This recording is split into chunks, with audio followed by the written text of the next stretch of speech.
Hey guys, if you like what you're seeing, be sure to click below to subscribe and share.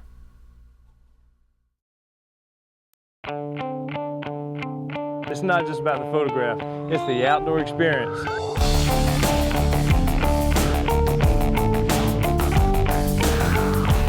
Keep in mind everything that you need to know about photography. F-stop, shutter speed, lens selection. Nice photo. I've got beautiful light now. Oh my God.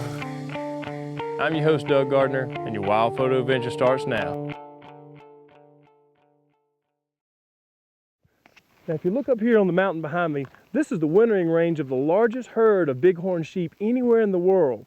Now, this area of the Wind River Basin is home to the Shoshone Indians and has been for thousands of years now. And these very animals, they've been crucially important to the subsistence of these people. So much so that they were nicknamed the sheep eaters. Join myself and Jared Lloyd as we photograph wildlife in this snow-swept landscape of Wyoming. I'm your host, Doug Gardner, and your wild photo adventure starts now.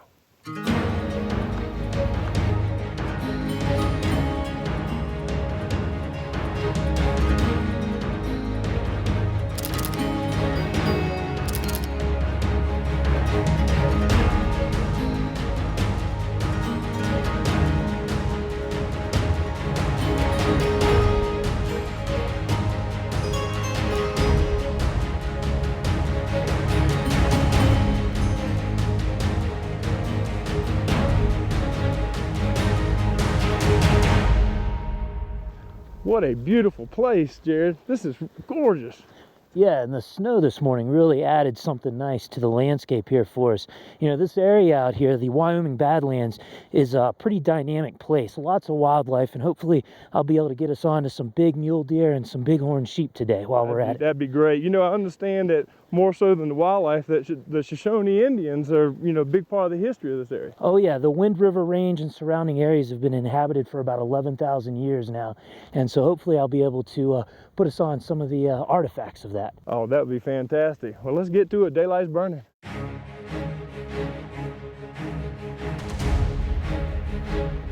Doug, check this thing out right here. You ever seen one of these before? I think that looks like an ancient hunting blind. Is that what this is? That's exactly what it is. I've been wanting to see this for a long time. Yeah, the Shoshone used to build these pit blinds like this when they were hunting the sheep. And that's exactly what we're looking at. And if you look around, you can see it's a big ring about 10, 12 feet wide all the way around this pit here. You know what? I'm not going to disturb anything, but I am going to step over into it so you can get a better perspective on what this actually is. Now, we don't want to disturb the wood at all because the wood is actually very significant to the way this was all constructed. That's correct. So if you look, you see the wood scattered around all around the edge of this. Now this is just not haphazard. This was very intentional. Originally these blinds would have been a little bit taller. Some of them 3-4 feet up in the above the ground, and then a depression here carved out of the ground, and it allowed them to get down and hide. The wood here would have been piled up. Old dead wood would be piled up on top of this to make it blend in with the surroundings. Today we use ground blinds. You know, they've got these fancy ground blinds that you pop up and sit on the ground and either hunt out of or photograph out of. And you know what, folks? We're not doing anything new. This thing right here is thousands of years old, and it serves the same purpose as what you see in modern day technology. There's a photograph that was provided to me by the DuBoise Museum of one of the blinds that is still in almost pristine condition, where the rocks have been stacked up 3 or 4 feet tall, but it's way up on the top of that rim up there. But because of the snow and the ruggedness of the terrain, it's just impossible to get up there. This is really special. I tell you what, you know, the evidence of the Shoshone's presence here is still here, isn't it? Yeah, it's wonderful. everywhere. Let's move on and see if we can find some sheep.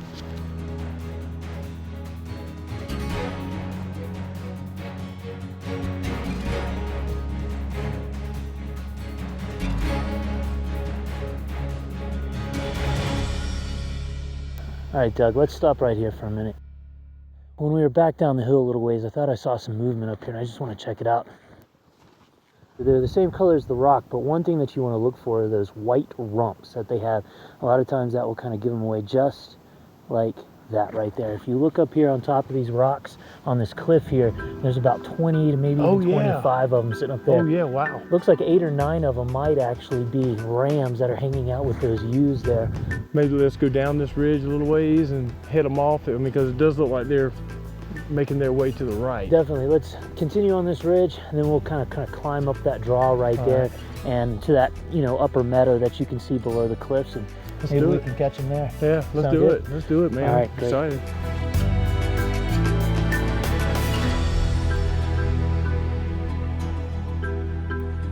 Oh, Doug, look at this right here. You know, we've been talking about the Shoshone Indians this entire time, and how their cultural, let's say, footprint has been left everywhere in this valley. And I mean, talk about a treat right here. We actually have petroglyphs that have been chiseled out with rock on this wall face right here. And from the looks of it, we've got 1, 2, 3, 4, 5, potentially 6, maybe even 7 petroglyphs here. And you can see some more on the rock face just up ahead of us there. Now, this right here, this is specifically, this is what they call the Dinwoodie tradition of creating petroglyphs.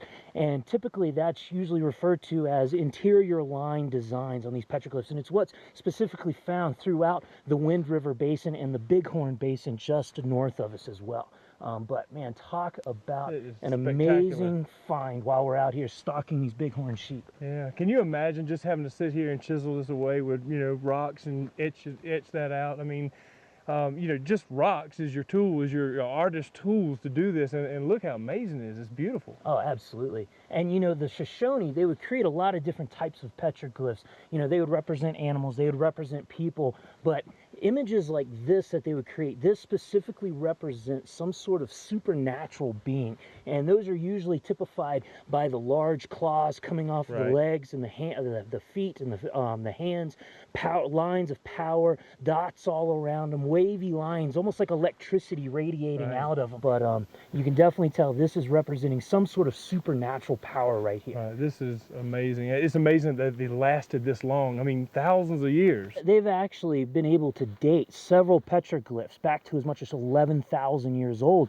in this region, and that's why we know that there's been human habitation for at least 11,000 years in this valley here in the Wind River Basin.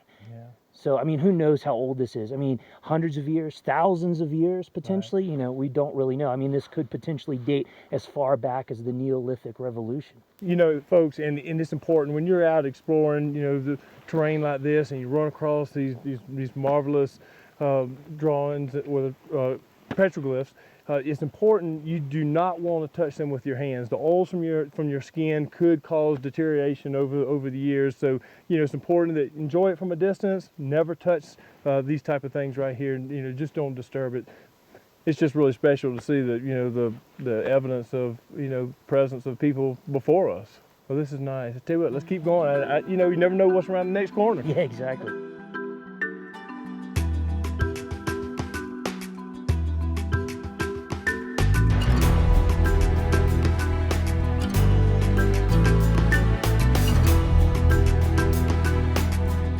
We can continue to work our way on up this ridgeline here a little bit more to try and get closer to eye level with them. It's very important for us to come in from below so they can watch us. They don't see us as a predator or as a threat or anything else. Well, we're doing good. I don't think they've even seen us yet. So let's go.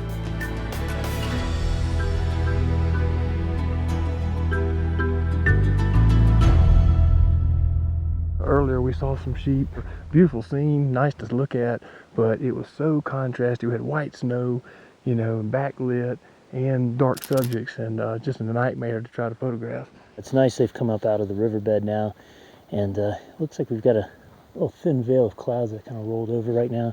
Reduces the contrast, almost like a nice diffuser sitting up there for us. Because we have more of a neutral tone scene here, and our subjects are pretty much neutral tone, or pretty close to neutral tone, I'm able to pretty much trust my camera's meter. I'm spot metering the ram's fur. I'm shooting 112/50 of a shutter speed at f6.3, and I'm at an ISO of 400. That way, if they start interacting some, we get some of that movement, we'll be able to get nice tack sharp images.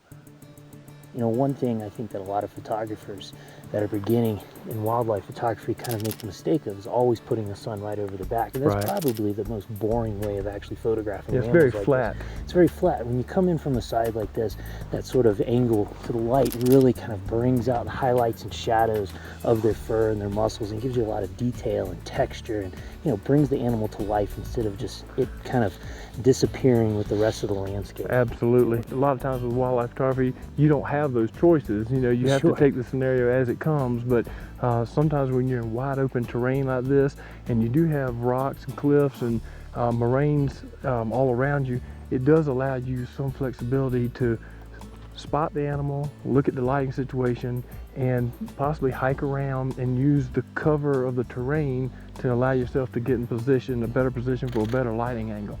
What we're looking at here is all rams. They are absolutely beautiful too.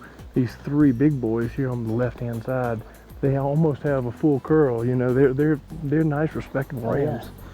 Yeah, most of these rams that we're seeing right now are probably anywhere between 5 and 8 years of age. Wow. By the time that they're 7 or 8, that's when you start to get that full, almost 3/4 curl right there. Right. But this is what we call a bachelor group, though.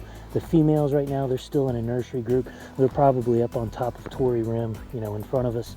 And, you know, with last year's lambs. Action here. Yep. Watch him here. Look at He's that. going, that's a threat. He's laid his head over his back. Now the next step is he's going to kick him in his belly. And that's pretty much to make sure that other ram knows exactly what his intentions are right there. Right. After he kicks him in the belly, if the other one, you know, feels like rising to the occasion, he'll spin around, probably take a few steps back, and if they fight, they'll actually rear up on their back legs and run towards each other at the exact same time, clashing heads. Which you see, this one, he kind of backed off. Right. It looks like looks like the other guy didn't respond to him.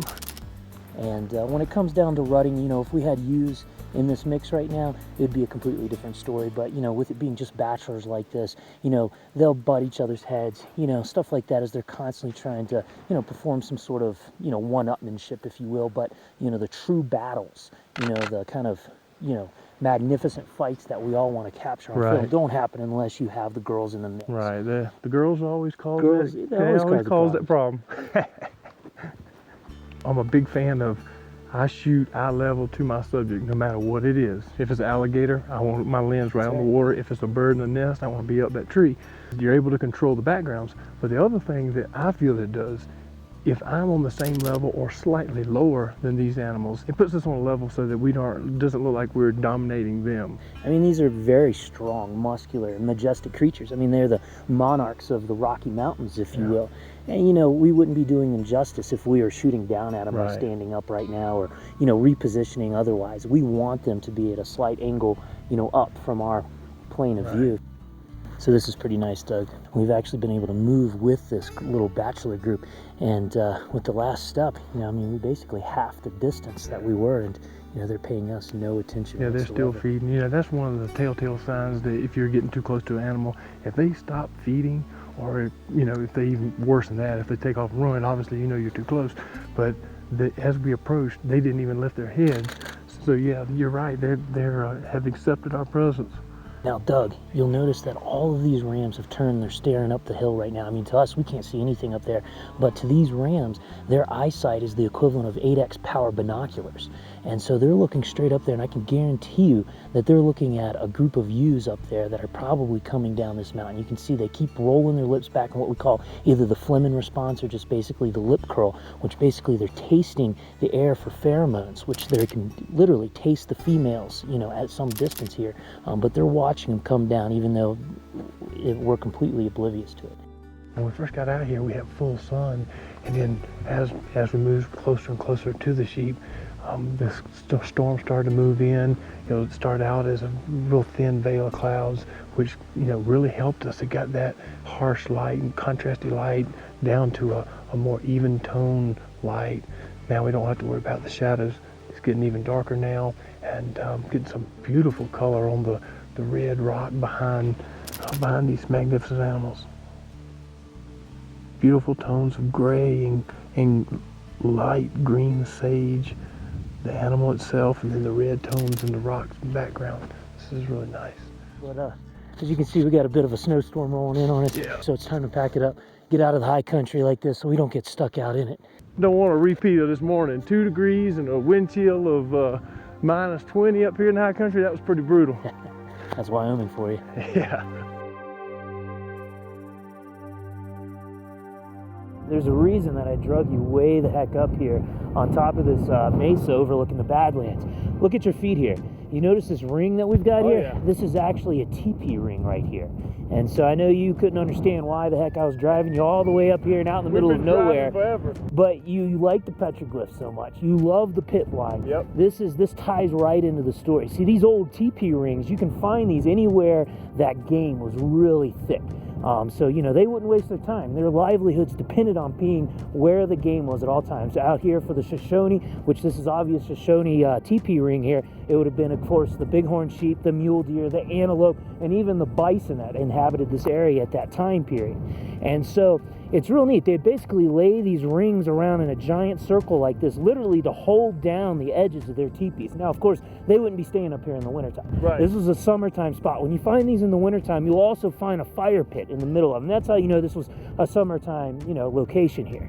This is really neat, and I can understand why they needed something to hold down the teepee. I mean, I understand that, you know, they weren't up here in the wintertime, but even in the summer months, I'm sure they got high winds up here. I mean, the wind's brutal up here right now, and you can see how the snow has been swept away in the little rifts and the snow behind us. And, you know, this whole area, as we were coming up here, we had mule deer, we had elk, you know, that we saw, you know, off on the distance in the Badlands as we were driving way up this 2-track trail here to get here. But to add to this, something really neat about this is that those teepee rings like this all predate European contact. So once Europeans made it to the west, they started trading, and one of the things that they brought, of course, were axes. As soon as axes made it into Native American culture, they abandoned the teepee, the stones like this, for stakes, because it was a much more effective way of doing that. So anytime you find a teepee ring like this, you know it's hundreds of years old. You know that this was in place long before Europeans ever made it to Because they started Wyoming. using wood from that point on. Exactly. Very cool, very cool. I mean, the history here is unbelievable. I mean, everywhere you look, there's signs. Absolutely. And that's the amazing thing about being a wildlife photographer, coming to this area, because, I mean, we're literally walking in the footsteps of the mountain Shoshone, the sheep eater Indians, you know, doing the exact same things that they were doing, you know, hiding behind sagebrush, dipping down behind rocks for game, you know, and it's a pretty special experience to be a part of. Yeah, this is really neat. Just look at the vista out here. I tell you what, the sun's getting ready to drop behind the mountains there. Maybe we can get a nice shot of the ram's horn before it sets. Sounds like a plan.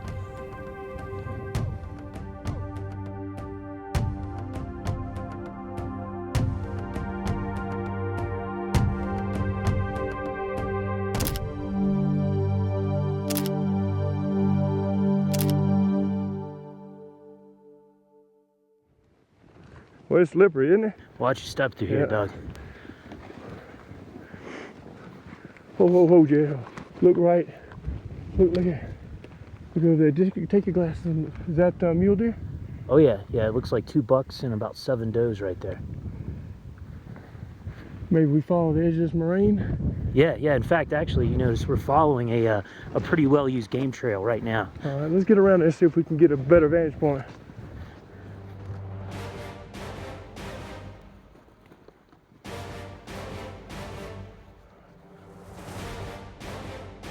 All right, what we got out there, Jerry? It looks like we've got a really nice size buck mule deer right now that's coming over the side of this terminal moraine. Got several does and there's a smaller buck with him too. He's coming right this way, Jerry. It's nice, the particular situation we've got here, because we do have some cover. We've got a little dip here between these rocks, this little rock field. So we do have some cover, got some good sagebrush right here in front of us. So this is a pretty good scenario. I don't even think they've seen this yet or smelt this. Luckily the wind's in our favor right now. I tell you, mule deer is really an interesting looking deer. You know, coming from the East Coast, I'm used to seeing the whitetail deer, you know, with the red to tan to, you know, gray coats, depending on what time of year it is. But these guys have that beautiful dark gray coat, you know, and And the really cool thing about their antlers is, you know, the way they're much different than the whitetail. You know, the whitetail comes off in forks. You know, all the forks come off of the main beam, whereas these guys, you know, a fork will fork again, and really makes for some interesting characteristics. Yeah. And you can look at this landscape with the grayed out sagebrush and everything. I mean, they're perfectly camouflaged for this. I mean, much like the camo pattern that you're wearing right now, they just blend in. They're like ghosts in the sagebrush, especially with the low light like this. All right, he's coming up on that little ridge. We might be able to get some shots now. Now, Doug, one thing, you know, you obviously noticed about this situation is in the shade with all the snow, it's a very blue tonality. Yeah. Now, a lot of people disagree with me with this, but I always, in this sort of scenario, I always shoot with Kelvin white balance, so I can manually adjust everything there. I don't deal with the presets. Yeah, right. I don't even mess with that. You know, I like to have ultimate control over my white balance, especially in a situation like this. And right now I'm shooting at about 6,200 Kelvin. Yeah, I shoot Kelvin as well, and right now I've got my Kelvin bumped up to about 6,100, and that's giving me a nice natural white look to the snow instead of that blue tint. Sure. Well, you know, and I still shoot the way I did with slide film. You know, get it right in the camera first. So I try to make sure that my exposure is dead on the money, as close as I can get it, and you know, make sure my white balance is as close as possible as well. You know, but we're in the shade of this mountain. And yeah, like you said, everything's got a blue cast to it right now. You know, in the shade and with this white snow, we need to make this snow white. Right. You know, if we were to use our meter setting, you know, what our camera says that our exposure should be, this is going to be gray right here. This is going to be 18% gray, actually. Right. And so right now, I'm overexposing by a stop and a half, basically, in order to pop this white out and, you know, overcome the shadow. Right. And of course, with snow is part of our scene, we got to be careful not to blow out these whites. Exactly. You know, we want detail in this, but we want, you know, our subject exposed properly as well. You know, and that's the nice thing about shooting in this type of light. You know, yeah, I love to shoot, you know, subjects in full sun, but not if it's a high contrast situation. You know, snow and, you know, darker than neutral gray subjects, you know, in full sun, that's a nightmare. It's just a disaster. But this, everything's kind of a, you know, neutral tone right now, so it's easy to get a really good exposure. Now I'm afraid, as these guys, it looks like they're moving over here toward this other ridge, I'm afraid the light's gonna get kind of flat over this direction, because not only is it the shade of the mountain, but we also got, you know, some cover from those trees too, so it's a little bit darker and a little bit flatter over there. But right now, this is pretty nice. The mule deer, you know, just like the sheep, you know, they're well suited for this kind of terrain. You know, they're muscular, and you know, and the way their bodies are built enables them to run up and down this rocky terrain really easy. I love shooting in terrains like this. You know, this is very unique because it's completely unlevel. Now, sometimes that can be a problem, but I look at it as an advantage, because every time the animal moves, he's either going up or down, and that's going to give you completely different shots. If the animal moves 10 feet, sometimes he's up on a rock. If he moves another 15 yards, he may be down in a valley, you know, near sagebrush. He might be near willows. Or fir trees. So that completely changes your shot. It gives you a lot more opportunities. We're in the rut time, and this is you know, this is when the big bucks are following the does, so they're always on the move, so you really got to stay on your focus. You know, Jared, I know you are a big fan of the autofocus. Myself, I'm a big manual focus kind of guy, so you know, if you're manual focus, follow focusing can be a problem, but all I do is I keep staring right at the animal's eye and keep rocking that focus barrel back and forth, and you know, as I'm hitting that critical focus mark, when that focus cracks into sharp focus, you know, I'm firing, and you know, you just got to constantly stay. It's a lot more work to do it manually, but you know, it's something that I've done all my life, and now that, you know, it's second nature to me. So, and that's where I feel comfortable with. You know, when I'm photographing in a situation like this, I'm constantly staying on the back autofocus button. And so just like when I'm photographing birds in flight, you know, I like to use a technique that I call bumping. Basically, you know, I'll watch that animal bump, bump, bump with the autofocus. When the animal is right where I want it to be, in that perfect composition, in that perfect background, I'm locked on and ready to go. I tell you, I don't see how these animals, you know, live in this type of environment. It is brutally cold, and full-on winter has not got here yet. You know, this morning when we first got out of the truck, it was 2 degrees, and you know, we had that wind just howling around us. You know, so that's a wind chill factor of about a -20 to -15.